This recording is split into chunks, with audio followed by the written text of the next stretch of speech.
Cinema കുറച്ച് ഇതായാലും സെലിബ്രിറ്റികളുടെ സ്ഥലമാണ്. അപ്പം അവിടെ കയറി മേയുക, എന്നിട്ട് അവർ ഇല്ലാത്ത കുറ്റങ്ങൾക്ക് കഞ്ചാവ് ഇല്ലാത്ത സ്ഥലങ്ങളാണ്. എല്ലാ വൃത്തിയോടും എല്ലായിടത്തും ഉണ്ട്. പക്ഷെ എല്ലായിടത്തും അത് വേണമെന്നല്ല ഞാൻ പറയണേ, കൺട്രോൾ ചെയ്യണം, നിയന്ത്രിക്കണം. പിന്നെ നമ്മുടെ ആർട്ടിസ്റ്റുകളെല്ലാം നല്ല ആർട്ടിസ്റ്റുകൾ. ഇപ്പോൾ പുതിയ ന്യൂ ജനറേഷൻ ആണെങ്കിൽ തന്നെയും മിടുക്കന്മാരാ പിള്ളേരൊക്കെ. പിന്നെ ന്യൂ ജനറേഷൻ്റെ ഏറ്റവും വലിയ പ്രശ്നം എന്ന് വെച്ചാൽ ഫോൺ എടുക്കില്ല. അതാണ് ഏറ്റവും വലിയ പ്രശ്നം. കുറേ പേര്, എല്ലാവരും ഇല്ല, എത്ര വിളിച്ചാലും ഫോൺ എടുക്കില്ല. അതാണ് നമുക്ക് കിട്ടുന്ന ഏറ്റവും വലിയ ബുദ്ധിമുട്ട്. പടങ്ങൾ പ്രതിസന്ധിയുള്ള പടങ്ങൾ ഒരുപാടുണ്ട്, പ്രതിസന്ധി ഇല്ലാത്ത പടങ്ങളുണ്ട്. ചിലതൊക്കെ എന്ന് പറഞ്ഞാൽ പ്ലാൻ ചെയ്ത് കറക്റ്റായിട്ട് പോകുന്ന പടങ്ങൾ ഉണ്ട്. ഭയങ്കരമായിട്ട് ലാബിഷ് പൂജയൊക്കെ നടത്തി ഗ്രാൻഡാക്കി ഇപ്പോൾ ഇത് ചെയ്യുന്ന 10-ാം ദിവസം പൂട്ടുന്ന പടങ്ങളുണ്ട്. ബാറ്റ് കൊടുക്കാൻ കാശുണ്ടാവില്ല, ഹോട്ടലിൽ ബില്ലടയ്ക്കാനില്ല, ഫുഡിന് കാശുണ്ടാവില്ല. അങ്ങനെ എന്തെല്ലാം അനുഭവിച്ചിട്ടുണ്ട്. പ്രൊഡ്യൂസറുടെ കാശില്ലാതെ പാക്കപ്പായി എല്ലാവരും വിട്ടിട്ട് ലോഡ്ജുകാർ വിട്ടിട്ടില്ല. കാരണം സെറ്റിൽ ചെയ്യണം. അപ്പം നമ്മൾ ആരെങ്കിലും ഒരാൾ പണയം കിടക്കും ഹോട്ടലിൽ. ഞാനൊക്കെ 10-20 ദിവസം കിടന്നുണ്ട്.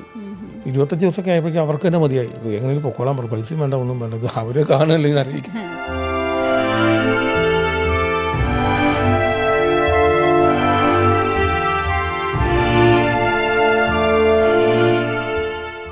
ഹായ്, ഹലോ, നമസ്കാരം.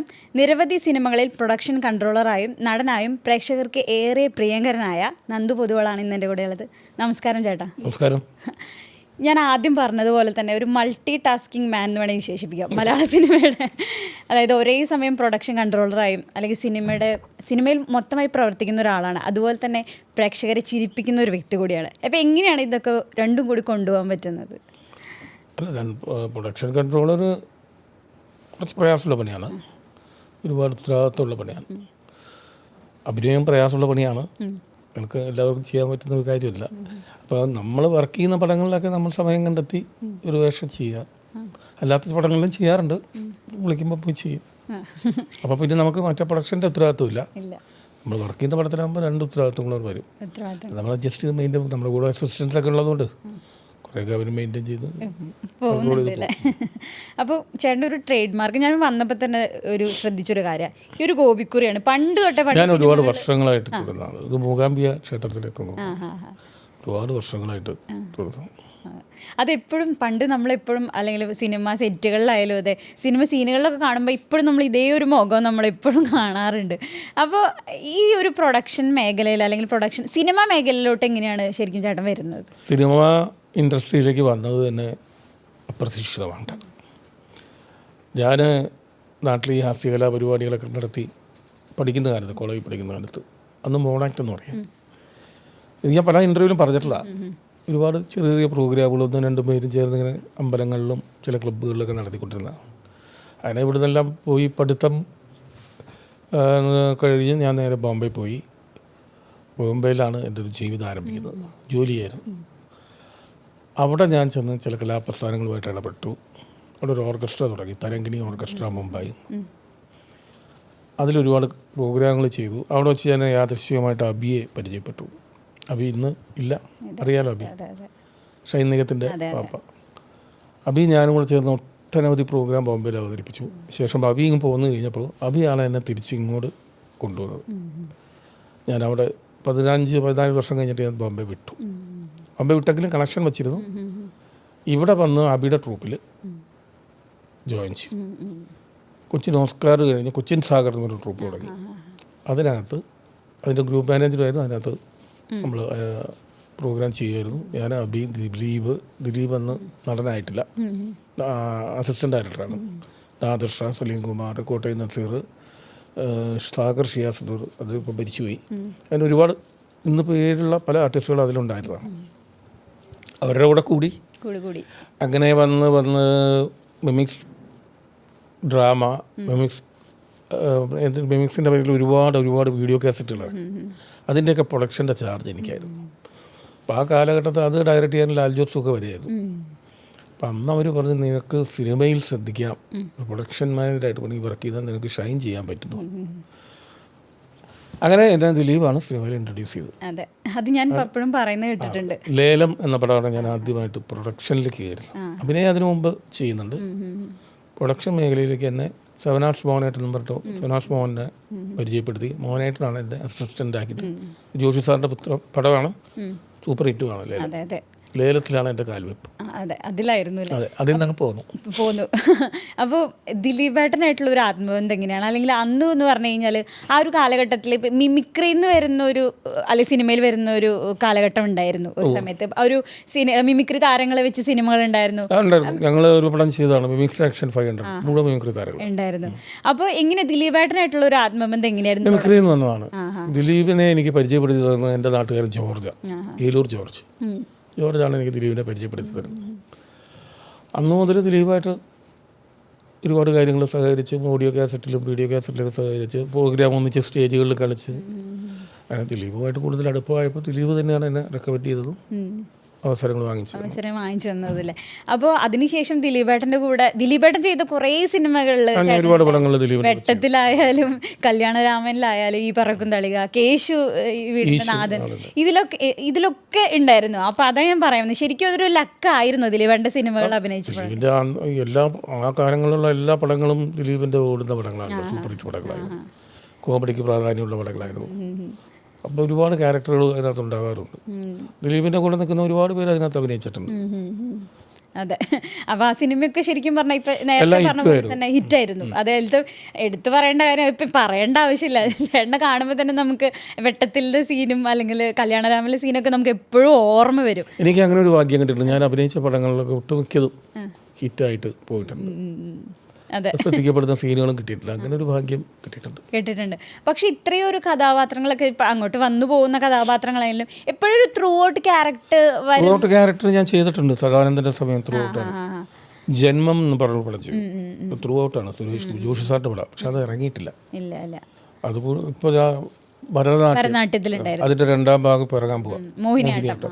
അതെല്ലാം ത്രൂ ഔട്ട് ക്യാരക്ടറാണല്ലേ. അപ്പൊ എനിക്ക് തോന്നുന്നു വൈകിപ്പോയെന്ന് തോന്നുന്നുണ്ടായിരുന്നു. അല്ലെങ്കിൽ ഇത്രയും നമ്മൾ പ്രൊഡക്ഷൻ ചെയ്യുമ്പോൾ ചില സമയത്ത് നമുക്ക് ത്രൂ ഔട്ടായിട്ട് നിൽക്കാൻ പറ്റില്ല. ചില പടങ്ങൾ ഇപ്പോൾ ഹെവി പടങ്ങളൊക്കെ ഉണ്ടാവാറുണ്ട്. ഒരുപാട് 2020 ഒക്കെ വലിയ ബിഗ് ബഡ്ജറ്റ് പടമാണ്, ഒരുപാട് ആർട്ടിസ്റ്റുള്ള പടം. അതിനകത്ത് നമ്മൾ വർക്ക് ചെയ്യുന്നതാണ്. അതിനകത്ത് ത്രൂ ഔട്ട് അഭിനയിക്കാൻ പോയി കഴിഞ്ഞാൽ വർക്ക് ചെയ്യാൻ പറ്റില്ല. അപ്പോൾ അതുകൊണ്ട് അങ്ങനെയുള്ള പടങ്ങളിൽ നമുക്ക് ചെറിയ എന്തെങ്കിലും നല്ലൊരു സാധനം ചെയ്തിട്ട് അതെ. അപ്പോൾ ശരിക്കും പറഞ്ഞു കഴിഞ്ഞാൽ ഈ ഒരു പ്രൊഡക്ഷൻ അല്ലെങ്കിൽ കൺട്രോളർ എന്നുള്ള ഒരു മേഖല ഉണ്ടല്ലോ, അതിൽ വർക്ക് ചെയ്യുന്ന സമയത്ത് എപ്പോഴെങ്കിലും നല്ല കഥാപാത്രങ്ങൾ വരുമ്പോൾ അത് നഷ്ടപ്പെട്ടു എന്ന് എപ്പോഴും തോന്നിയിട്ടുണ്ട്? അങ്ങനെ എന്തെങ്കിലുമൊക്കെ കഥാപാത്രങ്ങൾ വന്നിട്ടുണ്ടായിരുന്നോ ആ ഒരു ജോലി ചെയ്യുന്ന സമയത്തൊക്കെ? അല്ല, നമുക്ക് ഒരു സമയം തന്നെ അഭിനയിച്ചുകൊണ്ടിരിക്കുമ്പോൾ നല്ല പടങ്ങൾ വർക്ക് ചെയ്യാൻ പോകാൻ പറ്റാതെ അഭിനയിച്ചുകൊണ്ടിരിക്കാൻ പറ്റില്ല. വർക്ക് ചെയ്യുമ്പോൾ വേണമെങ്കിൽ അഭിനയിക്കാൻ അഡ്ജസ്റ്റ് ചെയ്ത് പോകാം. അങ്ങനെ കഥാപാത്രങ്ങൾ വന്നിട്ടൊക്കെ ഉണ്ട്. അന്ന് വിളിച്ചിട്ട് പോകാൻ പറ്റാത്ത അവസ്ഥകളൊക്കെ ഉണ്ടായിട്ടുണ്ട്.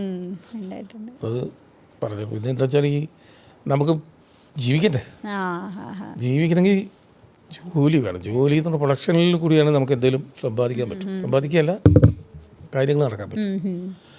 അഭിനയം എപ്പോഴും കിട്ടില്ല. അതിന് ചില ഭാഗ്യങ്ങൾ വേണം. എത്ര ഭാഗ്യം ഉണ്ടെങ്കിലും കുറേ റെക്കമെൻഡേഷനും ഉണ്ടെങ്കിൽ ചില സമയത്ത് ചിലർക്ക് ഭാഗ്യമാണ്, ചിലർക്കത് എത്ര എന്തെല്ലാം ശ്രമിച്ചാലും രക്ഷപ്പെടാത്തവരില്ലേ.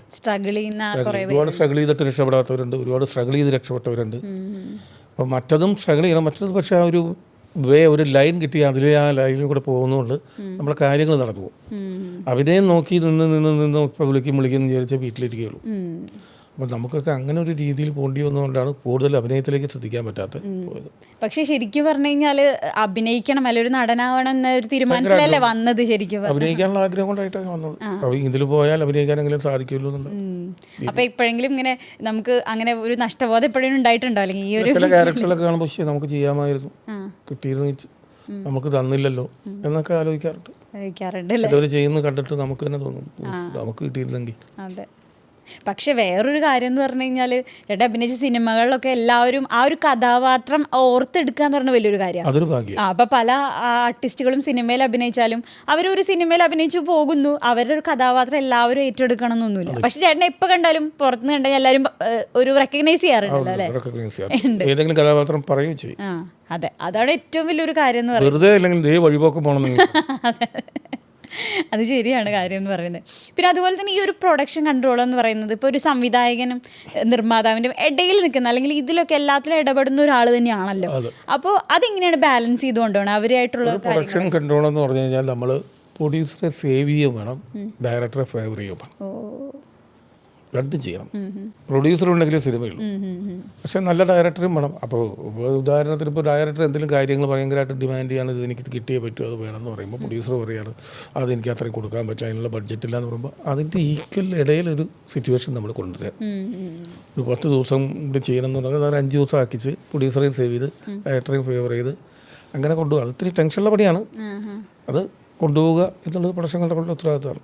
പിന്നെ ഈക്വൽ ടു പ്രൊഡ്യൂസറാണ്. ഒരു പ്രൊഡ്യൂസർ ഇല്ലെങ്കിൽ പ്രൊഡക്ഷൻ കൺട്രോൾക്കാണ് ഉത്തരവാദിത്തം. പടം തുടങ്ങിയ അവസാനം വരെ അതിൻ്റെ കൂടെ നിൽക്കുന്ന കൂടുതൽ അസിസ്റ്റൻസ്.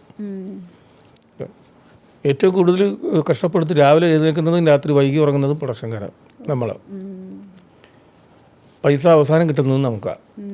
അങ്ങനെ ഒരുപാട് കാര്യങ്ങളുണ്ട്. അപ്പോൾ ശരിക്കും പറഞ്ഞു കഴിഞ്ഞാൽ നമുക്ക് പല പ്രശ്നങ്ങളുണ്ടായിരിക്കാം, വീട്ടിലെ പ്രശ്നങ്ങളുണ്ടായിരിക്കാം. അപ്പോൾ ഇത് ഇത്രത്തോളം ചില സിനിമകൾ എന്ന് പറഞ്ഞു കഴിഞ്ഞാൽ നമ്മൾ ചില സിനിമകൾ വിജയിക്കണം എന്നില്ല, ചില സമയത്ത് ഇത്രയും 100 കോടി ക്ലബ്ബിൽ കയറുക, 200 കോടി ക്ലബ്ബിൽ കയറും എന്നൊക്കെ പറയുന്ന വാർത്തകൾ കേൾക്കാറുണ്ട്. അപ്പോൾ അങ്ങനത്തെ തരത്തിലുള്ള ബുദ്ധിമുട്ടുകളും വിഷമങ്ങളൊക്കെ വരാറുണ്ട്. അല്ല, നമുക്ക് അതിനെ സംബന്ധിച്ച് കാരണം സബ്ജക്റ്റ് നല്ലതാണെങ്കിൽ വിജയിക്കും, മോശമാണെങ്കിൽ എത്ര വലിയ ആർട്ടിസ്റ്റിനെ കൊണ്ടിട്ട് കഴിഞ്ഞാലും പടം കൂടില്ല. അതൊരു തിയറിയാണ്. ഈ 100 കോടി മറ്റേ പ്രൊഡക്ഷൻ കൺട്രോൾക്ക് അതുകൊണ്ട് മെച്ചമൊന്നുമില്ല. അവർക്കൊരു ശമ്പളം പറഞ്ഞിട്ട് അതേ കിട്ടും. അതുകൊണ്ട് നമുക്കൊരു ടെൻഷനൊന്നുമില്ല. പിന്നെ പടം ഓടാതിരിക്കുമ്പോൾ ഒരു ടെൻഷൻ ഉണ്ടാവും. പക്ഷെ അത് ഓടിയില്ലല്ലോ, ഇത്രയും കഷ്ടപ്പെട്ടിട്ട്. അതിന് ചില മാർക്കറ്റിംഗ് വശങ്ങളുണ്ട്. പ്രൊഡക്ഷൻ കൺട്രോളിൻ്റെ ഒരാളുടെ ഉത്തരവാദിത്തം കൊണ്ട് പടം ഓടണമെന്നില്ല. എല്ലാവരും കൂടി കൂട്ടമായി സഹകരിച്ച് നല്ല സബ്ജക്റ്റ് ആണെങ്കിൽ മാത്രമേ ഈ കാലഘട്ടത്തിൽ പടമുള്ളൂ. സബ്ജക്റ്റാണ് ഹീറോ. അതെ അതെ അതെ, സത്യം. എനിക്ക് തോന്നുന്നു പ്രേക്ഷകരെല്ലാവരും അതിനെപ്പറ്റി ചർച്ച ചെയ്യാൻ തുടങ്ങിയുള്ള ഒരു സമയമാണ്. അതായത് എല്ലാവരും സിനിമ കണ്ടു കഴിഞ്ഞാൽ അവർ അതിനെപ്പറ്റി മോശമാണെന്നുണ്ടെങ്കിൽ മോശമാണെന്ന് തന്നെ പറയും, സ്പോട്ടിൽ പറയും. നല്ലതാണെങ്കിൽ നല്ലതാണെന്ന് തന്നെ പറയും. നല്ലതാണെങ്കിലും നല്ലതാണെന്ന് പറയാനും കുറെ പേർക്ക് പടിയുണ്ട്. അത് ശരിയാണ്. പണ്ടൊരു ഡയറക്ടർ പറഞ്ഞ ഒരുപാട് ഇതിൽ വായിച്ച പടം എങ്ങനെയുണ്ടെന്ന് അഭിപ്രായം ചോദിച്ചപ്പോൾ മോശമാണെന്ന് ഒരു കൂട്ടർ പറഞ്ഞു, മോശമല്ലേ എന്നൊരു അഭിപ്രായം കൂടി. രണ്ടും നല്ല മോശമാണെന്നല്ല. അത് ശരിയാണ്. ശരിക്കും പറഞ്ഞു കഴിഞ്ഞാൽ ഇപ്പം അതാണ് പറയുന്നത്, ചർച്ച ചെയ്യുന്ന ഒരു കാലഘട്ടം തന്നെയാണ് ഇപ്പോൾ എന്ന് പറയുന്നത്. അപ്പോൾ ഒരു സിനിമ വിജയിക്കണം എന്നുണ്ടെങ്കിൽ പ്രേക്ഷകർ അതൊരു വലിയൊരു പങ്ക് തന്നെ ഉണ്ട്. സത്യം പറഞ്ഞു പ്രേക്ഷകരാണ് സിനിമ നിലനിർത്തുന്നത്. പ്രേക്ഷകർ വിചാരിച്ചാൽ തന്നെ സിനിമകൾ ഇപ്പോഴുള്ള ആര് വളർന്നു വരുന്നെങ്കിൽ അത് പ്രേക്ഷകരുടെ കയ്യിലാണ്. അല്ലാതെ സിനിമാക്കാർ മാത്രം വിചാരിച്ചുകൊണ്ട് ഒരു കാര്യവും നടക്കില്ല. പിന്നെ അതുപോലെ തന്നെ എനിക്കൊരു സംശയമുള്ള ഒരു കാര്യം, ഇപ്പോൾ ഈ പ്രൊഡക്ഷൻ്റെ ഒരു സമയത്ത് നമുക്ക് പല പല പ്രശ്നങ്ങളുണ്ടായിരിക്കും. മഴയായിരിക്കാം, അല്ലെങ്കിൽ കാലാവസ്ഥ പ്രശ്നങ്ങളുണ്ടായിരിക്കാം, അല്ലെങ്കിൽ ഒരു സിനിമ ചെയ്യാനുള്ള ഒരു സമയം, അല്ലെങ്കിൽ ബഡ്ജറ്റിൻ്റെ പ്രശ്നങ്ങൾ, ഇതൊക്കെ ഉണ്ടാവുമല്ലോ. അതൊക്കെ എങ്ങനെയാണ് ചേട്ടൻ ഇതൊക്കെ എങ്ങനെ മെയിൻറ്റെയിൻ ചെയ്യണം? അത് കാര്യങ്ങളൊക്കെ എങ്ങനെയാണ് അത് മെയിൻറ്റെയിൻ ചെയ്യുന്നത്? നമ്മളിപ്പോൾ ഒരു സബ്ജക്റ്റ് ആലോചിക്കുമ്പോൾ ഇതെപ്പോൾ ചെയ്യണമെന്ന് ആലോചിക്കും. കൊണ്ട് മഴയുടെ സമയത്ത് കൊണ്ട് പ്ലാൻ ചെയ്യാൻ നിൽക്കില്ല. അല്ലെങ്കിൽ സബ്ജക്റ്റിന് മഴ അനുകൂലമായിരിക്കും. മഴയുള്ള സബ്ജക്റ്റാണ്. ഈ മഴയില്ലെങ്കിൽ നമ്മൾ കൃത്യமாக മഴ കൊണ്ടുവരണം എന്ന് പറയുമ്പോൾ അത് മഴക്കാലത്ത് ഷൂട്ട് ചെയ്യാം. അത് ഈ കാലാവസ്ഥയെ ഡിപ്പെൻഡ് ചെയ്ത് നമ്മൾ ചാർട്ട് ചെയ്യാവും ചില കാര്യങ്ങൾ. ചിലപ്പോൾ മഴ വന്നു കഴിഞ്ഞാൽ ചില സംഭവങ്ങൾ ചെയ്യുമ്പോൾ ഇപ്പം ഒരു പ്ലേസ് പ്ലാൻ ചെയ്തു, അതിപ്പോൾ ഔട്ട്ഡോറാണ് പ്ലാൻ ചെയ്തെങ്കിൽ അതിൻ്റെ ഒരു ഓപ്ഷൻ കൂടെ കണ്ടു വെക്കണം. എന്തെങ്കിലും കാരണവശാൽ മഴ വന്നാൽ ഇൻഡോർ കയറാനുള്ള ഒരു ഫെസിലിറ്റി ഉണ്ടാക്കി വെച്ചിരിക്കണം. പെട്ടെന്ന് മഴ വരുന്നുണ്ടെങ്കിൽ അകത്തേക്ക് മാറി ഷൂട്ട് നടക്കണം. ഇതെല്ലാം പ്ലാൻ ചെയ്ത് കൊണ്ടുപോയാലേ ഒരു പ്രൊജക്റ്റ് പതുക്കെ അങ്ങനെ ഒരു വലിയ തടസ്സമില്ലാതെ പോകുള്ളൂ. അതല്ല ഒന്നും പ്ലാൻ ചെയ്യാതെ മഴയാണ് ബാക്കപ്പ് എന്ന് പറഞ്ഞ് പോയി കഴിഞ്ഞാൽ പ്രൊഡ്യൂസറുടെ സമയം നഷ്ടപ്പെടും. സിനിമയ്ക്ക് സമയം വലുതാണ്, ഓരോ മണിക്കൂറും കാശാണ്. അതാണ് പണ്ടുള്ളവരൊക്കെ അത് കറക്റ്റ് അറിയാമായിരുന്നു. ഇപ്പോൾ അതുപോലെ തന്നെ നിങ്ങളിപ്പോൾ പറഞ്ഞല്ലോ, നേരത്തെ ചേട്ടൻ പറഞ്ഞു, അതായത് ആദ്യം വരുന്നതും അവസാനം പോകുന്നതും ഒരു പ്രൊഡക്ഷൻ കൺട്രോളാണെന്ന് പറഞ്ഞല്ലോ. ഇപ്പോൾ തന്നെ കുറേ പ്രശ്നങ്ങൾ പറയുന്നുണ്ടായിരുന്നു, അല്ലെങ്കിൽ ഇത് സമയം കുറയ്ക്കണം, അല്ലെങ്കിൽ ജോലി സമയം കുറയ്ക്കുന്നതിൻ്റെ കാര്യങ്ങളൊക്കെ പറഞ്ഞിട്ട് ഇപ്പോൾ സമരം ചെയ്തിട്ടും കാര്യങ്ങളൊക്കെ ആയിട്ടൊക്കെ പറയുന്നുണ്ടല്ലോ. അതിനെ പറ്റിയിട്ടൊക്കെ എന്താണ്? സമരം അല്ല, ജോലി സമരം. കാരണം മലയാളത്തിൽ മാത്രമേ ഉള്ളൂ ഇങ്ങനത്തെ ഒരു സംഭവം ഇല്ലാത്തത്. അന്യഭാഷകളിലൊക്കെ സൺഡേ ഷൂട്ടില്ല, 4th സൺഡേ ഷൂട്ടില്ല. ഷൂട്ട് ചെയ്താൽ ട്രിപ്പിൾ ബാറ്റ, ടൈമിംഗ് ഡ്യൂറേഷൻ ഉണ്ട്. ഇത്ര മണിക്കൂർ കഴിഞ്ഞ് കഴിഞ്ഞാൽ ഷൂട്ട് ചെയ്യാൻ പാടില്ല. നിയമം ബോംബെയിൽ കൊണ്ടുപോയിട്ട് ഞാനൊരു മലയാളം പടം ചെയ്തിട്ട് രാത്രി ഷൂട്ട് ചെയ്തുകൊണ്ടിരുന്ന യൂണിയൻകാർ വന്ന് പ്രശ്നം ഉണ്ടാക്കി, അടിക്കാൻ വന്നു ഭയങ്കരമായിട്ട്. ഒരു 2 കൊല്ലം മുമ്പ് അത് സ്റ്റുഡിയോ ഫ്ലോറിൽ നിർത്തിച്ചവർ. നമ്മൾ ഭാഷയിൽ അങ്ങനെയൊന്നുമില്ല, കേരളത്തിൽ അവിടെ അതൊന്നും അറിയണ്ട, ചെയ്യാൻ പറ്റില്ല. അത് ഇവിടെ ഇപ്പോൾ വന്നുള്ളൂ. അത് ഈ കുറച്ച് റെസ്റ്റ് കൊടുക്കണം. കാര്യം നമ്മൾ പണ്ട് മലയാള സിനിമ എന്ന് പറഞ്ഞാൽ രാവിലെ 6 മണിക്ക് തുടങ്ങി പിറ്റേ ദിവസം രാവിലെ 6 മണി വരെ പോയിക്കൊണ്ടിരുന്ന സമയങ്ങളുണ്ട്. ഒരു ഞാനൊക്കെ ഷൂട്ട് ചെയ്യുന്ന സമയത്ത് പല പടങ്ങളും ഉണ്ട് 3-4 ദിവസം ഡേ നൈറ്റ് ഷൂട്ട് ചെയ്തിട്ടുണ്ട്. അവസാനം നിൽക്കാൻ വയ്യാതെ ലൈറ്റ്മാനൊക്കെ പഴയ വീഴുന്ന ഒരു സന്ദർഭം. ശാരീരികം നോക്കട്ടെ, പെട്ടെന്ന് കുറച്ച് നാളൊക്കെ നിൽക്കാം, പിന്നെ പോയി ഇത് തളർന്നു വീണ് കഴിഞ്ഞാൽ ആരുമില്ല. എന്ത് ഇൻഷുറൻസ് ഉണ്ടെന്ന് പറഞ്ഞിട്ടും മെഡിക്കൽ ഫെസിലിറ്റി ഉണ്ടെന്ന് പറയാനൊക്കെ പരിധിയില്ലേ. അപ്പോൾ ആരോഗ്യം നോക്കാനും കൂടിയാണ് സമയപരിധി വെച്ചിട്ട് ജോലി നടക്കുള്ളൂ. അപ്പോൾ നല്ലൊരു സംഭവം കൊണ്ടുവന്നു. ഇപ്പോൾ നൈറ്റ് ഷൂട്ട് ബസ് സ്റ്റാൻഡിനുള്ള ഒരു നൈറ്റിന് അതനുസരിച്ച് ചെയ്താൽ മതി. ഉച്ചയ്ക്ക് 2 മണിക്ക് തുടങ്ങി രാത്രി 2 മണിക്ക് നിർത്തിക്കൂടാ. അപ്പോൾ ഡേയും നടന്നു നൈറ്റും നടന്നു. അങ്ങനെയുള്ള ഫെസിലിറ്റികൾ കൊണ്ടുവരുന്നത് നല്ലതാണ്. അത് നല്ലതാണ്. ശരിക്കും പറഞ്ഞാൽ ആരോഗ്യം ഉണ്ടെങ്കിലാണല്ലേ എന്ത് മലയാള സിനിമയ്ക്ക് അങ്ങനെ ഒരു സംഭവം ഉണ്ടായിരുന്നില്ല. ഒരു വർക്ക് കഴിഞ്ഞാൽ അടുത്ത വർക്ക്, ഒരു വർക്ക് കഴിഞ്ഞാൽ അടുത്ത വർക്ക്, സൺഡേ ഇല്ല സാറ്റർഡേ ഇല്ല, അതിനുള്ള പൈസ അങ്ങനെ പോയിക്കൊണ്ടിരുന്നത്. അതുകൊണ്ട് ശാരീരികമായിട്ട് ഒരുപാട് പേർക്ക് അസുഖങ്ങളില്ല, ഇതെല്ലാം പ്രശ്നങ്ങളുണ്ട്. മറ്റിടത്തൊക്കെ അങ്ങനെ ഇല്ല. അവിടെ രാവിലെ തന്നെ തുടങ്ങുന്ന കാര്യങ്ങൾ വളരെ പതുക്കെ. ഒരു 2 സീനൊക്കെ എടുത്തിട്ടാണ് ഇന്ത്യക്കാരൊക്കെ നിർത്തുന്നത്.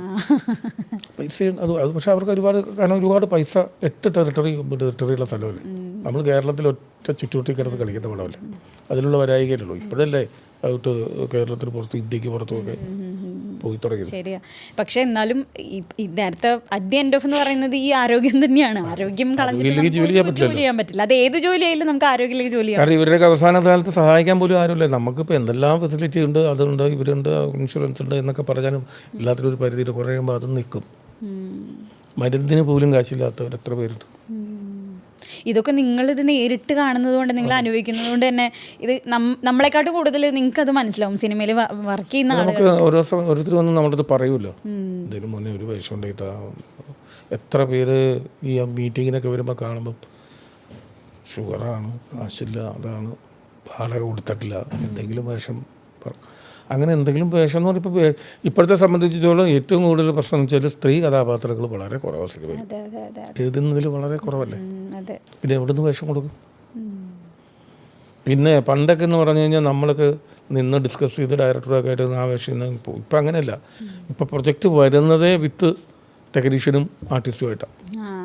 പ്രൊഡ്യൂസർ വരുമ്പോൾ ഡയറക്ടർ വരുമ്പോൾ തന്നെ അവരെല്ലാം ഫിക്സ് ചെയ്തിട്ടാണ് നമ്മുടെ അടുത്തേക്ക് വരുന്നത് തന്നെ.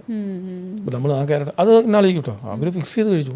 അതെനിക്ക് തോന്നുന്നു ഒരു ചേട്ടൻ എപ്പോഴും തോന്നിയിട്ടുണ്ടോ, അല്ലെങ്കിൽ ഈ ഒരു സിനിമയിൽ ഒരു പ്രൊഡക്ഷൻ കൺട്രോളറായിട്ട് ഇത്രയും ഒരു അനുഭവ പാരമ്പര്യമുള്ള ഒരാളാണ്. അപ്പോൾ എപ്പോഴും ഒരു ഗ്രൂപ്പിസം, അല്ലെങ്കിൽ ഇപ്പോൾ സിനിമകളൊക്കെ നോക്കുന്ന സമയത്ത് ഒരു ടീം അല്ലെങ്കിൽ ഒരു ഗ്രൂപ്പ് ഓഫ് ആൾക്കാരുടെ സിനിമ എപ്പോഴും തോന്നിയിട്ടുണ്ടോ? എനിക്ക് അനുഭവമൊന്നും ഉണ്ടായിട്ടില്ല. ഒരു സിനിമയിൽ പറയും അത് ട്രിവാൻഡ്രം ബെൽറ്റാണ്, അത് എറണാകുളം ബെൽറ്റാണ് എന്നൊക്കെ പറയും. അങ്ങനെ ഒരു ബെൽറ്റൊന്നും സിനിമയിൽ ഇല്ല, സജീവമല്ല. പിന്നെ കുറച്ചൊക്കെ നാട്ടുകാരെന്നുള്ളൊരു ഇത് കാണുമായിരിക്കാം. അത് നമ്മുടെ ലൈഫിൽ ഇതുപോലെ പ്രകടനമായിട്ടില്ല.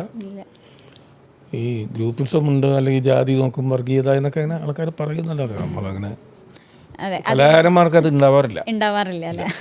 പിന്നെ ഇപ്പം നേരത്തെ പറഞ്ഞു കുറേ പ്രതിസന്ധികളെ പറ്റിയിട്ട് പറഞ്ഞല്ലോ. അപ്പോൾ ഈ പ്രതിസന്ധികൾ ഉണ്ടായ ഏതെങ്കിലും ഒരു സിനിമയുടെ ഒരു മെമ്മറി അല്ലെങ്കിൽ എന്തെങ്കിലും ഉണ്ടായിരിക്കുമോ? അല്ലെങ്കിൽ ഇതേ പറഞ്ഞ മഴ പ്രശ്നങ്ങൾ ഉണ്ടായിരിക്കാം, അല്ലെങ്കിൽ സിനിമ കറക്റ്റ് സമയത്ത് തീർക്കാൻ പറ്റാത്ത പ്രശ്നങ്ങളൊക്കെ ഉണ്ടായിട്ടുണ്ടാകും. അങ്ങനെ ഒരുപാട് പടങ്ങളുണ്ട്. അങ്ങനെ എടുത്ത് പറയാം.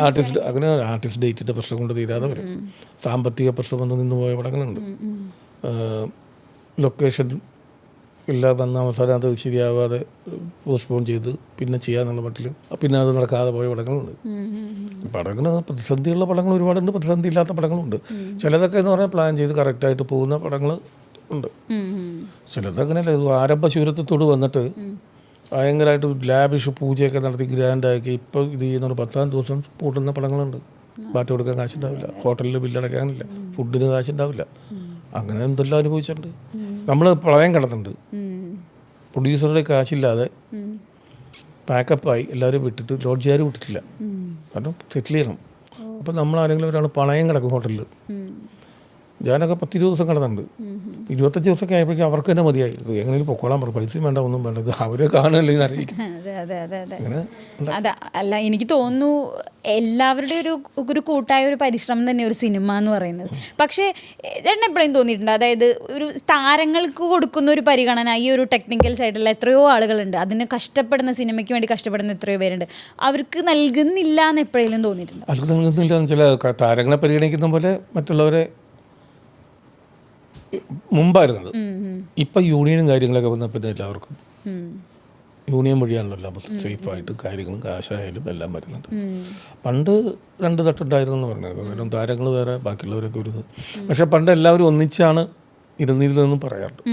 അതെ അതെ കാരവൺ കാലഘട്ടം ഇല്ലാത്ത അതെ അതെ അതെ ഇവിടെയുള്ള കാരവണൊക്കെ വന്നത് കാരൻ വന്നതിന് ശേഷം ഓരോരുത്തർ സെപ്പറേറ്റായി അവരുടേതായ ലോകമായി.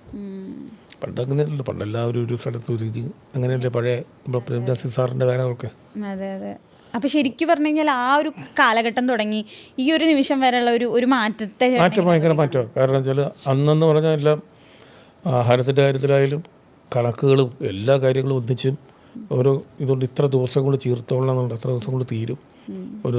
ഒരു ദിവസം 2 പടമൊക്കെ അഭിനയിക്കുന്ന കാലഘട്ടമായിരുന്നു. അതെ അതെ അതെ. എനിക്ക് പ്രേം നസീർ സാറൊക്കെ പറയുന്ന കേട്ടിട്ടുണ്ട്, ഈ ഇപ്പോൾ ഷീലാമ്മയൊക്കെ പറയുന്ന കേട്ടിട്ടുണ്ട്, ഒരു സൈഡിൽ അമ്മയായിട്ട് അഭിനയിക്കും, ഭാര്യയായിട്ട് അഭിനയിക്കും, അങ്ങനെയൊക്കെ പറയുന്ന കേട്ടിട്ടുണ്ട്. ഇപ്പം അതൊന്നുമില്ല. ഇപ്പോൾ ഒരു പടം എന്ന് പറഞ്ഞാൽ തന്നെ ഇപ്പം നമുക്ക് സൗകര്യങ്ങൾ കൂടി, അതനുസരിച്ച് ദിവസങ്ങളും കൂടി കൊടുക്കും. പണ്ട് ഇത്ര 23 ദിവസം 25 ദിവസം 18 ദിവസം കൊണ്ട് പടം തീർക്കും. സൗകര്യങ്ങളുള്ള സൗകര്യമുള്ളൂ. ഇപ്പം എന്തെല്ലാം ഫെസിലിറ്റി ഉണ്ട് സിനിമയ്ക്ക്, അതനുസരിച്ചിട്ട് ദിവസങ്ങൾ കുറയുന്നില്ല, കൂടുക ചെയ്യുന്നത്. ഇപ്പം 100 കൂടുതൽ ചെയ്യാത്ത പടം ഏതാണ്? 160, 150, 200 വരെയൊക്കെ പോകുന്നു. അതാണ് ഈ 100 കോടി ക്ലബ്ബ് 200 കോടി ക്ലബ്ബിൽ കടക്കുന്നൊക്കെ പറയുന്നതല്ലാതെ ഇതെന്തോരം ചിലവ് വരുന്നത്. അത് കിട്ടാതെ ഇതാവുന്ന പ്രൊഡ്യൂസേഴ്സ് എത്ര ഇട്ട് അല്ലേ, കുടുംബം വരെ. അത് അന്നത്തെ ഇതത്തെ വ്യത്യാസം അതാണ്. ശരിക്കും ഈ 100 കോടി ക്ലബ്ബ് 200 കോടി ക്ലബ്ബ് എന്ന് പറയുന്നതിലൊക്കെ ഉള്ള ഒരു സത്യാവസ്ഥ ഉണ്ട്. എല്ലാവരും പറയുന്നുണ്ട് പടം ഇറങ്ങിയപ്പോൾ 2 ആഴ്ച കഴിയുമ്പോഴേക്കും 100 കോടി എന്ന് പറയും. അതെന്താ അതെനിക്ക് സിനിമയ്ക്കും കൂടിയിട്ടുള്ള ഒരു മാർക്കറ്റിംഗ് പറയാം അല്ലേ. അപ്പോൾ ഇപ്പം നേരത്തെ പറഞ്ഞു, ഇപ്പോൾ കുറേ സുഹൃത്ത് ബന്ധങ്ങളെ കുറിച്ച് പറഞ്ഞിരുന്നല്ലോ. അപ്പോൾ ആ ഒരു കാലഘട്ടത്തിൽ സുഹൃത്ത് ബന്ധങ്ങൾ ഇപ്പോൾ എന്ന് പറയുമ്പോൾ ആ ഒരു ചേഞ്ച് എങ്ങനെയാണ് തോന്നിയിട്ടുള്ളത് ശരിക്കും പറഞ്ഞു കഴിഞ്ഞാൽ ആ സമയത്തൊക്കെ ഉള്ളത്? അല്ല, ആ സമയത്ത് ഈ സമയത്ത് സുഹൃത്ത് ബന്ധങ്ങൾക്ക് ചേഞ്ച് ഒന്നുമില്ല. സുഹൃത്ത് ബന്ധങ്ങൾ എന്ന് പറഞ്ഞാൽ പിന്നെ എല്ലാവരും ഒരുപോലെ പെട്ടെന്ന് അങ്ങോട്ട് കൂടില്ല. ഇത് ഓരോരുത്തരും ഓരോ തരവും കാര്യം നോക്കിയിട്ടൊക്കെ അടുപ്പിക്കും. പണ്ടങ്ങനെ എല്ലാവരും ഒരു കമ്പനി ആയിരുന്നു. അപ്പം അങ്ങനെ ഒരു കമ്പനി ഒന്നുമില്ല, ഓരോരുത്തർക്ക് ഓരോരുത്തർ സെറ്റപ്പും കാര്യങ്ങളും ഒക്കെ. പണ്ട് ആർട്ടിസ്റ്റുകൾക്ക് മാനേജർമാരില്ലല്ലോ. ഓ അതെ അതെ അതെ. ഇപ്പോൾ ആർട്ടിസ്റ്റുകൾക്കൊക്കെ മാനേജർമാർ, ഒരു പടം കഴിഞ്ഞാൽ അപ്പോൾ മാനേജറാണ്. ഈ മാനേജറുകളുടെ പ്രശ്നം വെച്ചാൽ മാനേജറുള്ളത് നമുക്ക് പ്രൊഡക്ഷനാണ് ബുദ്ധിമുട്ട്. ഈ പല മാനേജർമാരും പല കാര്യങ്ങളും ആർട്ടിസ്റ്റിന് അറിയിക്കില്ല.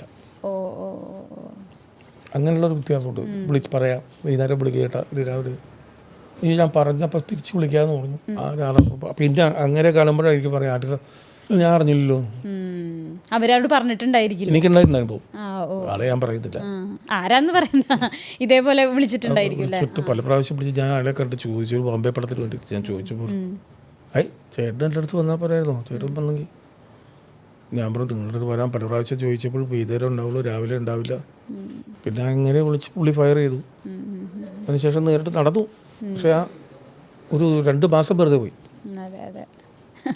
പിന്നെ ഇപ്പോൾ ദിലീപേട്ടൻ്റെ കാര്യം പറഞ്ഞ പോലെ തന്നെ നമ്മുടെ ഒരു ലൈഫിൽ നമുക്ക് ഏറ്റവും കൂടുതൽ നമുക്കൊരു ഗുണമുണ്ടായിട്ടുള്ള, അല്ലെങ്കിൽ ഗുണം എന്നുള്ളതിനേക്കാൾ ഉപരി നമുക്ക് എപ്പോഴും ഒരു എന്ത് കാര്യം പറയാൻ പറ്റുന്ന ഒരു മലയാള സിനിമയിൽ ആരെങ്കിലും ഉണ്ടായിരിക്കുമല്ലോ. അങ്ങനെ എടുത്തു പറയാൻ ആരായിരിക്കും ശരിക്കും? അല്ല, ആർട്ടിസ്റ്റുകളോടൊക്കെ പറഞ്ഞാൽ പറയുന്നതിനൊരു പരിധിയില്ല. പണ്ട് മിമിക്രി നടക്കുന്നത് പോലെ അല്ല ഇപ്പോൾ. മിമിക്രിയിൽ പറയാ കാര്യങ്ങൾ ഇപ്പോഴും പറയുന്നതിൽ പ്രശ്നമല്ല. പക്ഷെ നമുക്ക് അവരുടേതായ കാര്യങ്ങൾ നോക്കാൻ അവരുടെ ഒരു പൊസിഷൻ ഇല്ലേ. നമ്മൾ പണ്ട് വെള്ളത്ത് കൈയിട്ട് നടന്നെന്നും പറഞ്ഞ് പല കോമഡിയും പറഞ്ഞ് കൂടെ കിടന്നെന്ന് പറഞ്ഞിട്ട് കാര്യമില്ല. ഇന്ന് അവരൊരു റേഞ്ചിലെത്തിയിരിക്കുകയാണ്. അപ്പോൾ അവരുടെ അത് നിലവാരങ്ങൾ നമ്മൾ നോക്കിയിട്ട് വേണം. എന്നാൽ കാര്യങ്ങൾ വളരെ അത്യാവശ്യമുള്ള കാര്യങ്ങളൊക്കെ നമ്മൾ കമ്മ്യൂണിക്കേറ്റ് ചെയ്യും. നമ്മുടെ പേഴ്സണൽ പ്രശ്നം ഉണ്ടെങ്കിൽ പറയും, കേൾക്കും. അത് തന്നെയാണ് ശരിക്കും പറഞ്ഞു കഴിഞ്ഞാൽ നമ്മളൊരു കേൾക്കാൻ നിൽക്കുന്നുണ്ടല്ലോ. അല്ലെങ്കിൽ നമ്മൾ ഇപ്പോൾ നന്ദുചേട്ടനെ എന്ന് പറയുമ്പോൾ അറിയാത്തവരാരും ഉണ്ടായിരിക്കില്ല എന്ന് എനിക്ക് തോന്നുന്നു. ഇപ്പോൾ നമ്മൾ അടുത്തത് ബന്ധപ്പെട്ട എല്ലാവരോടും നമ്മൾ ചോദിച്ചു, ചിലർ അന്വേഷിക്കും, അല്ലെങ്കിൽ ഇപ്പം ലാലേട്ടനായാലും മമ്മൂക്കയായാലും ഒക്കെ ആത്മബന്ധമുള്ള ഒരാൾ തന്നെയാണ്. അപ്പം അവരൊക്കെ എന്തെങ്കിലും ഉപദേശങ്ങൾ അല്ലെങ്കിൽ അവർ സാറൊക്കെ ഞാൻ ലാൽ സാറായിട്ടാണ് കൂടുതൽ വർക്ക് ചെയ്തിരിക്കുന്നത്. മമ്മൂക്കൊക്കെ കൂടുതൽ സാറിൻ്റെ ഒരുപാട് പടങ്ങൾ സാറായിട്ട് വേഷങ്ങളും പറഞ്ഞിട്ടുണ്ട്. കാര്യങ്ങൾ അന്വേഷിക്കുക. എപ്പോൾ കണ്ടാലും മറ്റേ ആ കോവിഡ് സമയത്തൊക്കെ ഇടക്കിടക്ക് വിളിക്കുമായിരുന്നു, എന്താണ് സുഖമാണോ മോനെ, കാര്യങ്ങളൊക്കെ എങ്ങനെ പോകുന്നു. അപ്പോൾ ആ സൗഹൃദമൊക്കെ എപ്പോഴും ഉണ്ട്. എപ്പോൾ കണ്ടാലും അത് കാരണം നമുക്ക് അദ്ദേഹത്തിൻ്റെ പടങ്ങളൊക്കെ ചെയ്യുമ്പോൾ അഭിനയിക്കാനൊക്കെ അവസരങ്ങൾ അത് ഉണ്ടാക്കി തരുന്ന.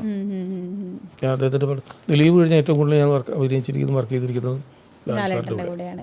അതുപോലെ മമ്മൂക്കയുടെ കൂടെ ഞാൻ കുറച്ച് പടങ്ങളെ ചെയ്യും. പക്ഷെ എപ്പോഴും നമ്മളെല്ലാവരും കാണുമ്പോൾ ഭയങ്കര പ്രോത്സാഹിപ്പിക്കുകയും നമ്മളെ സപ്പോർട്ട് ചെയ്യുന്ന കാര്യങ്ങളൊക്കെ ചോദിക്കും. അതൊക്കെ നല്ല ആത്മബന്ധം തന്നെയാണ് അല്ലേ. അപ്പോൾ ഞാൻ പറഞ്ഞല്ലോ അതുപോലെ അധികം ഇടപഴകിയിട്ടുള്ള ഒരു ഇതില്ല. കാണും, സംസാരിക്കില്ല. അതുപോലെ തന്നെ ഈ ഇപ്പൊ കുറേ സുരേഷ് ഏട്ടനോട് ഞാൻ കുറെ പടം ചെയ്തു. അപ്പോൾ ഞാൻ സുരേഷ് ഗോപിയുടെ പടം ചെയ്തുകൊണ്ടിരിക്കുന്നു. ഒറ്റക്കൊമ്പനിലല്ലേ കുറച്ച് കാലമായിട്ട് സിനിമയാണല്ലോ. അതെ, ഇനിയിപ്പം കുറച്ച് ദിവസം കൂടെ ഷൂട്ടുണ്ട്. നല്ല പടം, വളരെ ഗംഭീരമായിട്ടുണ്ട്. ഇപ്പം നേരത്തെ ഞാൻ പറഞ്ഞല്ലോ, ഇപ്പോൾ കല്യാണരാമനിലെ വെട്ടത്തിലെ ഒരു കഥാപാത്രത്തെ പറ്റി പറഞ്ഞു. പക്ഷേ ഏറ്റവും മനസ്സിൽ ഒരു ഇഷ്ടമുള്ള ഒരു കഥാപാത്രം ഉണ്ടാവില്ല. നമുക്ക് എപ്പോഴും എല്ലാവരും ഈ ചോദിക്കുന്ന കഥ എപ്പോഴും ചോദിക്കുന്നതായിരിക്കും. ഇത് എല്ലാവരും ചോദിക്കുന്ന ചോദ്യമായിരിക്കും. വെട്ടത്തിലല്ലേ അല്ലെങ്കിൽ കല്യാണരാമനിലല്ലേ ചോദിക്കുന്നതിൽ ഏറ്റവും കൂടുതൽ ഇഷ്ടപ്പെട്ട ഒരു കഥാപാത്രം ഏതാ മലയാള സിനിമയിൽ ചെയ്തിട്ടുണ്ടായിരുന്നു? ഞാൻ ചെയ്ത കഥാപാത്രങ്ങളൊക്കെ എനിക്കിഷ്ടമാണ്. ഞാൻ പ്രതീക്ഷിക്കാത്ത പല കഥാപാത്രങ്ങളും എനിക്ക് കിട്ടിയിട്ടുണ്ട്. ഇപ്പോൾ ഇറങ്ങാൻ പോകുന്നത് വളരെ വ്യത്യസ്തമായ കാര്യം. ഞാൻ ഒരിക്കലും പ്രതീക്ഷിച്ചില്ല എനിക്കിങ്ങനെ ഭരതനാട്യം ഒരു പടത്തിൽ എന്നെ വിളിക്കുമെന്നോ. കാരണം എനിക്കൊരു പരിചയമില്ലാത്ത ഡയറക്ടറാണ്. എന്നെ പരിചയമുള്ള പല ഡയറക്ടറും ആരും വിളിച്ചിട്ടില്ല. ഒരു പരിചയമില്ലാത്ത ഡയറക്ടർ എനിക്ക് വിളിച്ച് നല്ല വിഷയമാണ്. അതിൻ്റെ സെക്കൻഡ് പാർട്ടിൽ ത്രൂ ഔട്ടാണ്. അത് ഗംഭീരമായിട്ടുണ്ട്. പടം ഗംഭീര പടമാണ്, നല്ല ഫാമിലി. നല്ല സിനിമ അതിനും വെട്ടും ത്രൂ ഔട്ട് കോമഡിയാണ്, സീരിയസ് വേണം. ആ ത്രൂ ഔട്ട് നല്ല വേഷമാണ്. അത് കണ്ട് എടുത്തു കഴിഞ്ഞാൽ എഡിറ്റർ എന്നെ വിളിച്ചു ഗംഭീരമായിട്ടുണ്ടെന്നാണ്. അപ്പോൾ അതൊക്കെ മനസ്സിന് സന്തോഷം ഉണ്ടാക്കുന്ന കുറേ കാര്യങ്ങളാണ്. കാരണം ഞാൻ സദാനന്ദൻ്റെ സമയം ത്രൂ ഔട്ട് അഭിനയിച്ചതാണ്, ജന്മം ത്രൂ ഔട്ട് അഭിനയിച്ചതാണ്. അങ്ങനെ കുറച്ച് പടങ്ങൾ ചെയ്തിട്ടുണ്ട്, ചെയ്യാൻ പറ്റുന്നിടത്തൊക്കെ. പക്ഷെ അതിൽ നിന്നൊക്കെ വളരെ വ്യത്യസ്തമായ ഒരു സാധനം ഇപ്പോൾ ചെയ്തിരിക്കുന്നത്. അതെ, അത് നമുക്കിനി തിയേറ്ററിൽ കാണാം. ഫാമിലിയാണ്. അതെ. അതുപോലെ തന്നെ നന്ദു ചേട്ടൻ ഇപ്പോൾ ഒരു ഈ സിനിമയിൽ വന്നില്ലായിരുന്നെങ്കിൽ, ഞാനൊരു ഒരു രസകരമായിട്ടുള്ളൊരു ചോദ്യം ചോദിച്ചാൽ, വന്നില്ലായിരുന്നെങ്കിൽ ഏത് മേഖലയിലായിരിക്കും ആയിട്ടുണ്ടാവുക? ഞാൻ ബോംബെയിലായിരുന്നു ജോലി ചെയ്തത്. എയർപോർട്ട്, എയർ കാർഗോ, എയർലൈൻസിലായിരുന്നു. ഞാൻ സ്റ്റെനോഗ്രാഫർ ക്ലറിക്കൽ പോസ്റ്റിൽ കയറിയതാണ് അവിടെ.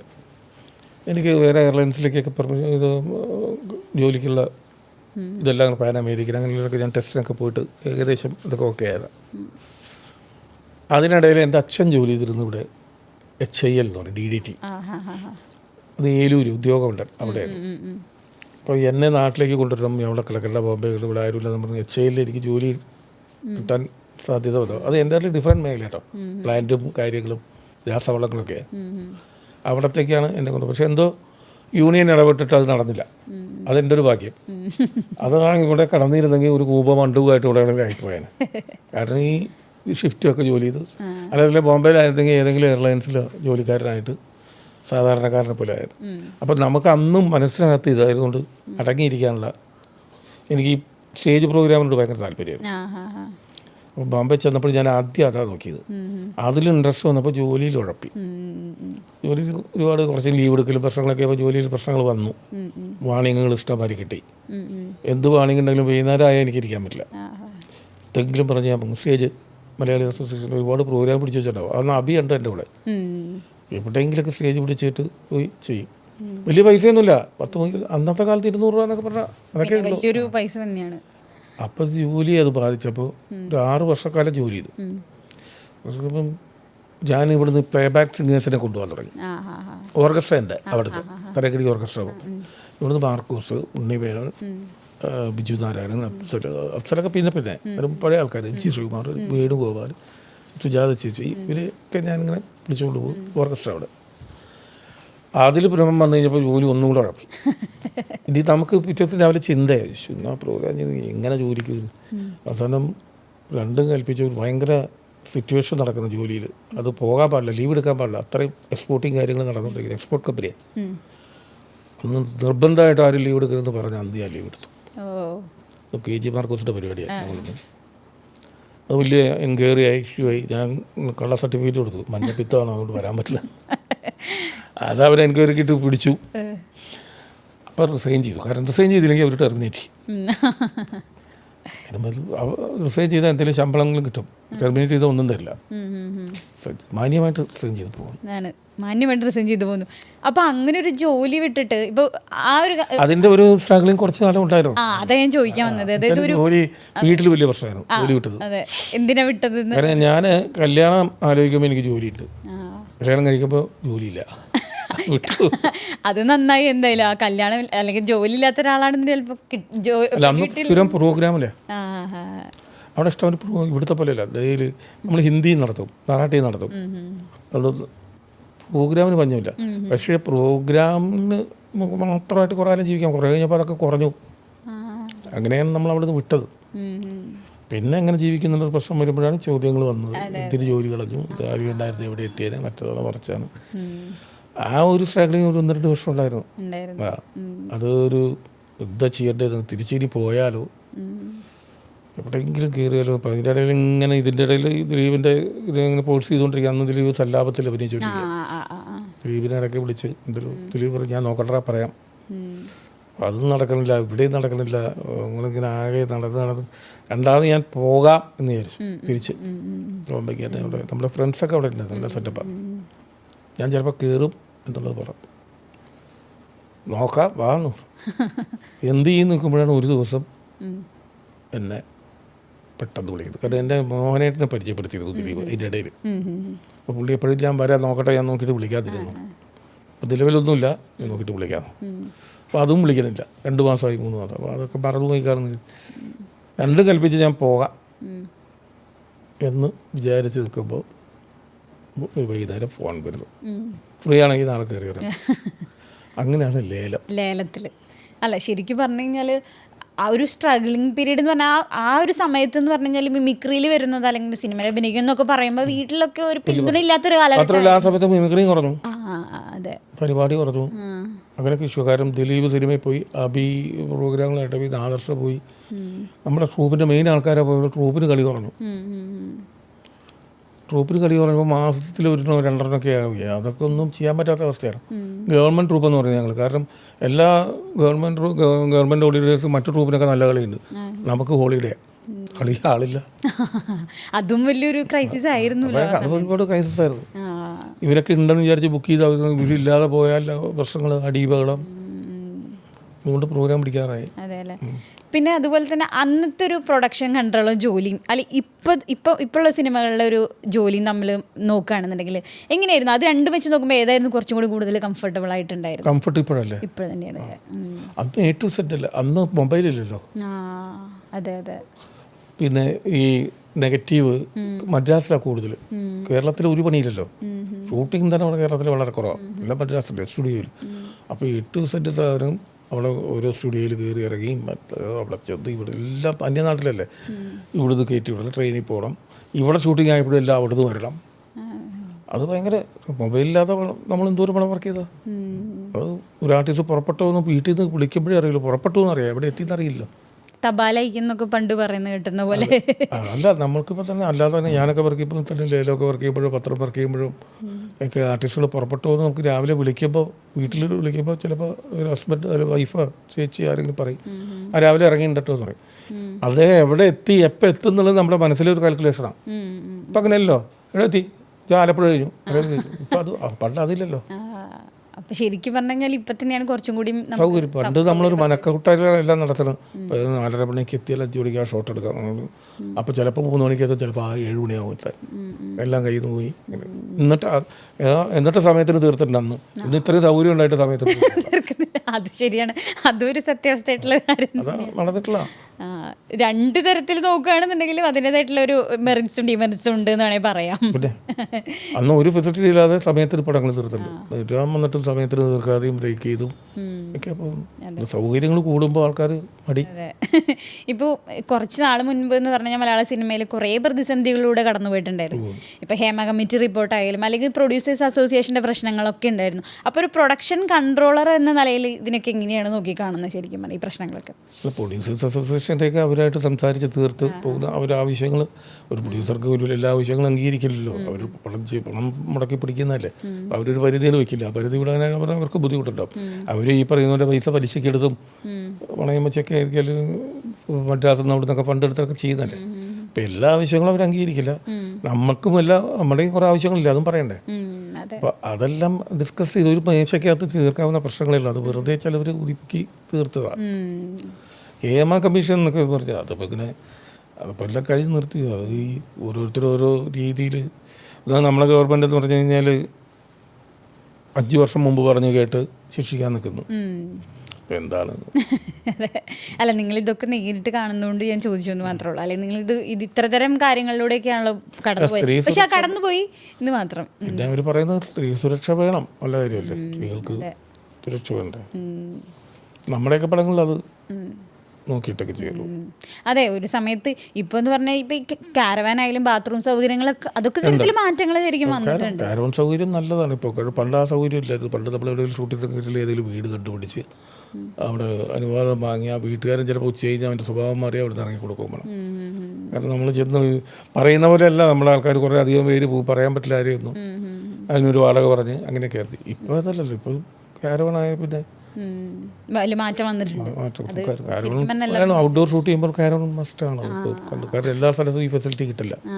പ്രത്യേകിച്ച് പൊള്ളാച്ചി ഏരിയയിലൊക്കെ പോയി കഴിഞ്ഞാൽ നമുക്ക് വീട് പോയിട്ട് ഒരു സ്ഥലം പോലും കിട്ടില്ല കാരവൺ ഇല്ലാതെ. കാരവൺ ഫെസിലിറ്റി എന്തുകൊണ്ടും നല്ലതാണ്. അത് ശരിക്കും വലിയൊരു മാറ്റം തന്നെ സിനിമയിൽ വന്നിട്ടുണ്ട് എന്ന് പറയും. അല്ല, നെഗറ്റീവ് പറയാനും നെഗറ്റീവ് ഉണ്ടായിരിക്കും. എല്ലാ കാര്യങ്ങൾക്കും അത് എല്ലാത്തിനും ഉണ്ട് നെഗറ്റീവ്. കാരവൺ ഉണ്ടാകുകൊണ്ട് എല്ലാവർക്കും കാരവണിൽ പോകാൻ പറ്റുമോ എന്ന് ചോദിക്കും. അത് പറ്റില്ല. അതുപോലെ തന്നെ ഇപ്പോൾ മലയാള സിനിമയിലെ താരങ്ങളൊക്കെ പ്രൊഡ്യൂസ് ചെയ്യാൻ തുടങ്ങിയല്ലോ ഇപ്പോൾ ഒരു സമയം. അതും ഒരു പ്രതിസന്ധിയായിട്ട് പ്രതിസന്ധി എന്ന് പറയുന്നത് നമ്മളെ പോലെയുള്ള കുറേ പേർക്ക് വർക്ക് കുറയും. കാരണം വെച്ചാൽ അവർ അവരുടേതായ ഒരു സെറ്റപ്പ് ഉണ്ട്. ഞാൻ ഒരു പ്രൊഡ്യൂസറാണ്, എൻ്റെ പിള്ളേരുണ്ടാവും, എൻ്റെ കൂടെയുള്ള അവനായിരിക്കും കൺട്രോളർ. അതായത് കൺട്രോളർ എന്ന് പറഞ്ഞാൽ യൂണിയൻ കാർഡുള്ളവരാണെങ്കിൽ അത് സ്ഥിരം ഒരാളായിരിക്കും, അവർ നോക്കിക്കോളും. അല്ല പേരിനൊരാളെ യൂണിയൻ എന്ന് വെച്ചിട്ട് അവരുടെ സെറ്റപ്പായിരിക്കും. അത് കുറേ ആൾക്കാർക്ക് ജോലി കിട്ടാൻ ബുദ്ധിമുട്ടാവും. അവരവർക്ക് എല്ലാ നിരന്തരം അവർ സ്വയം പ്രൊഡ്യൂസ് ചെയ്യല്ലേ. അപ്പോൾ മറ്റൊരാൾക്ക് ഡേറ്റ് കൊടുക്കാൻ പറ്റാറില്ല, അപ്പോൾ ആർട്ടിസ്റ്റിനെ കിട്ടില്ല. അങ്ങനെയുള്ള ചില ബുദ്ധിമുട്ടുകളുണ്ട്. അത് പലതരത്തിൽ പല കാര്യങ്ങളും ഇപ്പോൾ കുറച്ച് കാലങ്ങളായിട്ട് അത് പറയുന്നുണ്ടായിരുന്നു. പിന്നെ അറ്റ് ദി എൻഡ് ഓഫ് എന്ന് പറഞ്ഞാൽ എല്ലാവരും സംസാരിച്ച് തീർക്കാവുന്ന പ്രശ്നങ്ങൾ മലയാള സിനിമയെ മുന്നോട്ട് കൊണ്ടുപോകുക എന്നുള്ളത് തന്നെയായിരിക്കും. ഒരു കമ്പനി തുടങ്ങിയാൽ അവരവരുടെ സ്ഥിരം കമ്പനിയുടെ അവർ ആ ഡേറ്റുകൾ അവർക്ക് മാത്രം കൊടുത്ത് അങ്ങനെ പോകുന്ന സിറ്റുവേഷൻ. അതെ, അത് ശരിക്കും അത് ഇപ്പോൾ നന്ദു ചേട്ടൻ ഇത്രയും കാലം വർക്ക് ചെയ്തൊരു എക്സ്പീരിയൻസിൽ പറയുന്ന കാര്യങ്ങൾ തന്നെയാണ് ഇത് ശരിക്കും പറഞ്ഞു കഴിഞ്ഞാൽ. അപ്പോൾ പിന്നെ പൊതുവേ ഞാൻ പറയുന്നത് കേട്ടിട്ടുണ്ട്, പ്രൊഡക്ഷൻ കൺട്രോളർ എന്ന് പറയുമ്പോൾ പണ്ടൊക്കെ പറയുന്നത് കേട്ടിട്ടുള്ള അതായത് ഒരു നെഗറ്റീവ് വന്നിട്ടുള്ളൊരു കാലഘട്ടം ഉണ്ടായിരുന്നു. അല്ലെങ്കിൽ അങ്ങനെ എന്തെങ്കിലുമൊക്കെ നെഗറ്റീവ് എപ്പോഴേലും വന്നിട്ടുണ്ടോ? അല്ലെങ്കിൽ അതിപ്പോൾ എനിക്ക് പറയാൻ പറ്റില്ല ആ ഒരു എന്താണ് കാരണം. നെഗറ്റീവ് അങ്ങനെ ചില വ്യക്തികൾക്ക് പ്രശ്നങ്ങളുണ്ടായിക്കാണെ, മൊത്തം വിഭാഗത്തിന് അങ്ങനെയുള്ള പ്രശ്നങ്ങളൊന്നുമില്ല. ചില വ്യക്തികളുടെ പെരുമാറ്റം കൊണ്ട് ചിലപ്പോൾ അങ്ങനെ ഉണ്ടായ സംഭവങ്ങൾ ഉണ്ടായിട്ടുണ്ടാവാം. എൻ്റെ ഒന്നും കാര്യമുള്ള എൻ്റെ ബോസിൻ്റെ ഞാൻ വർക്ക് ചെയ്തിരിക്കുന്നത് സൗരാഷ് ഭവൻ്റെ കൂടെ വർക്ക് ചെയ്തിട്ടുണ്ട്, രജപുത്ര രഞ്ജിത്തേട്ടൻ, രോമോഹൻ ചേട്ടൻ്റെ കൂടെ വർക്ക് ചെയ്തിട്ടുണ്ട്, സിദ്ധു പരക്കൽ, സേതു അരൂർ, ഞങ്ങളൊക്കെ ഒന്നിച്ച് ഒരുപാട് വർക്ക് ചെയ്തിട്ടുള്ള. ഞങ്ങളുടെ ആ സെറ്റപ്പിൽ ഇന്ന് വരെ അങ്ങനെ ഒരു സംഭവം ഉണ്ടായിട്ടില്ല. നമ്മളൊക്കെ ഭാഗ്യം എന്ന് വെച്ച് കഴിഞ്ഞാൽ നമുക്ക് കിട്ടിയൊരു ഭാഗ്യം വെച്ചാൽ ജോഷി സാറ്, പ്രിയദർശൻ സാറ്, ലാൽ ജോസ്, ഗൗതമൻ, ഇവരുടെയൊക്കെ പടങ്ങൾ വർക്ക് ചെയ്യാൻ പറ്റി. കൂടുതൽ പടങ്ങൾ വർക്ക് ചെയ്യാൻ പറ്റി. ഇവരുടെ ജോഷി സാറിൻ്റെയൊക്കെ ഒരുപാട് പടങ്ങൾ ചെയ്തു, പ്രിയൻ സാറിൻ്റെ അതിലൊക്കെ അഭിനയിക്കാനും പറ്റി.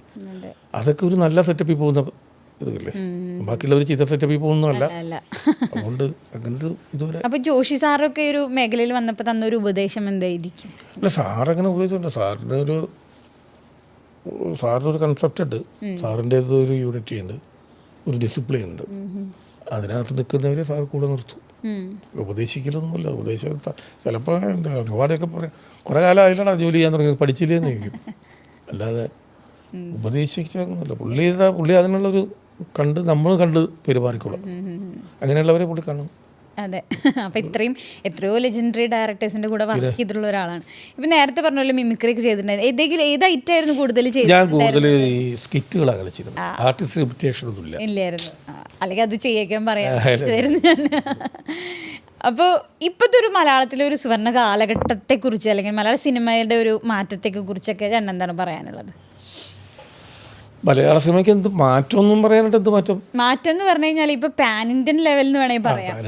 അത്രയും ചർച്ച ചെയ്തു തുടങ്ങി മലയാള സിനിമയാണ് ഇപ്പൊ ഇന്ത്യൻ സിനിമയിൽ ഏറ്റവും മികവുറ്റ സിനിമ എന്ന് പറയുന്നത് മലയാള സിനിമയാണ്. മലയാള സിനിമയിൽ ആർട്ടിസ്റ്റുകൾക്ക് പുറമേ ചെല്ലുമ്പോൾ നമ്മൾ പുറമേ വർക്ക് ചെയ്തുകൊണ്ട് ഹിന്ദിയിലൊക്കെ ഞാൻ പോയി വർക്ക് ചെയ്തിട്ടുണ്ട്, മറാഠിയിലൊക്കെ ഞാൻ മറാഠി പടമൊക്കെ ചെയ്തിട്ടുണ്ട്. അവിടെയൊക്കെ മലയാളം മോഹൻലാൽ ക്യാ ബാത്ത് ഹൈ, ഭയങ്കര ഇൻട്രസ്റ്റാണ്. ഫഹദിനൊക്കെ എപ്പോഴും പറയും.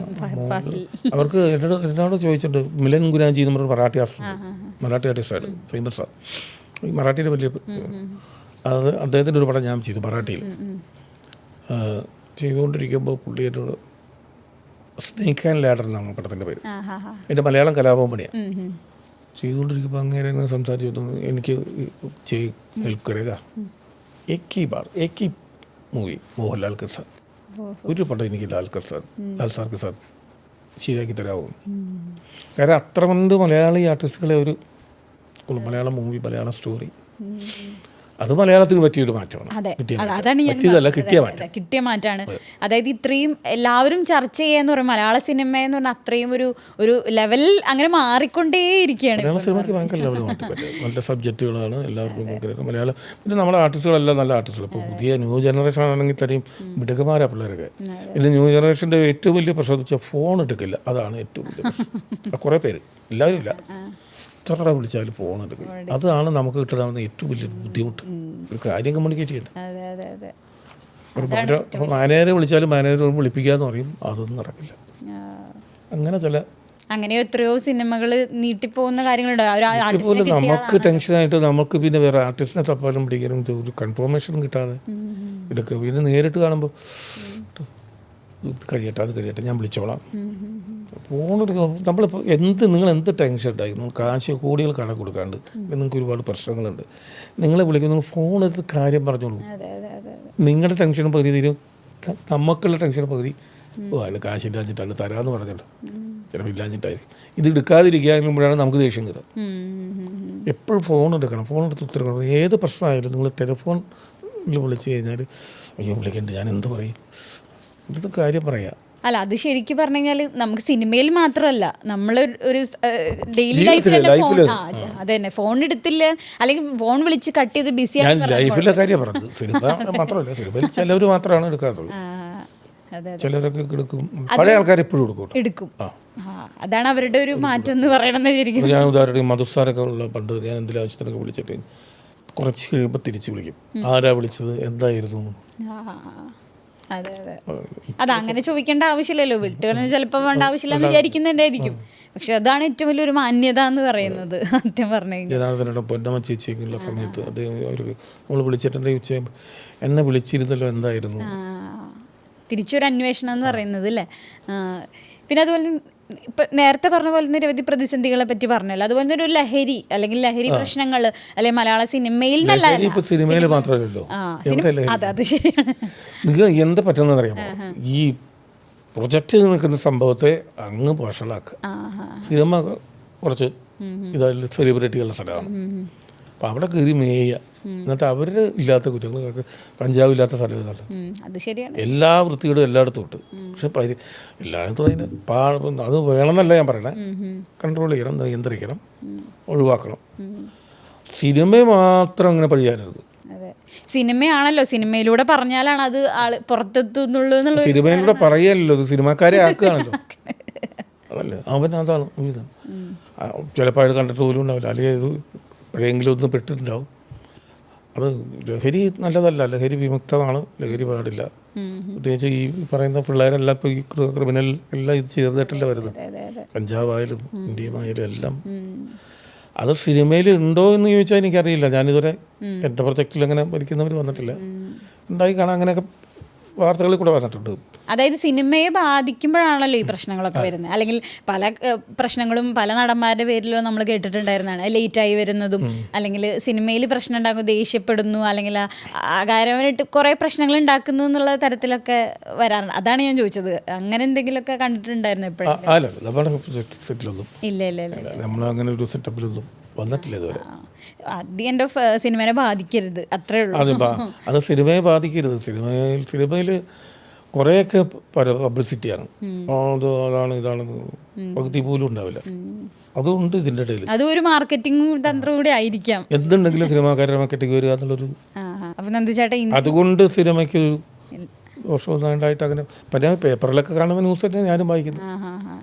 എനിക്ക് തോന്നുന്നു അവർക്ക് അനുഭവം ഉണ്ടാവുന്ന ആ ലൊക്കേഷനിൽ അവർക്ക് അനുഭവം ഉണ്ടാവുന്നവർ പുറത്ത് പറയുന്നു എന്നുള്ളതായിരിക്കാം ചിലപ്പോൾ. അപ്പോൾ ഇനിയും നന്ദുചേട്ടാ ഇനി നല്ല സിനിമകളുടെ ഭാഗമാവാൻ സാധിക്കട്ടെ. ഇപ്പോൾ ത്രൂ ഔട്ട് ക്യാരക്ടർ ചെയ്യുന്ന മോഹിനിയാട്ടം സിനിമ വരാൻ പോകുന്നുണ്ട്. അതുപോലെ ഇനിയും പ്രേക്ഷകർക്ക് എനിക്ക് ഒരു കഥാപാത്രം ചെയ്യുന്നതിലും ഉപരി ആളുകൾക്ക് ഇഷ്ടപ്പെടുന്ന കഥാപാത്രങ്ങൾ ചെയ്യാൻ സാധിക്കട്ടെ എന്ന് ഞാൻ ആശംസിക്കുകയാണ്. അതുപോലെ തന്നെ സിനിമയുടെ ഭാഗമായി ഇനി ലൈഫ് ലോങ് ഇങ്ങനെ തന്നെ പോട്ടെ എന്ന് ഞാൻ ആശംസിക്കുകയാണ്. വളരെയധികം നന്ദി. വളരെ നല്ലൊരു ഇൻ്റർവ്യൂ തന്നതിൽ, ഇൻ്റർവ്യൂ തന്നതിലല്ല, ഇൻ്റർവ്യൂവിന് വിളിച്ചതിൽ വളരെയധികം സന്തോഷം. Thank you. കൗമുദിക്ക് എല്ലാവിധ ആശംസകളും.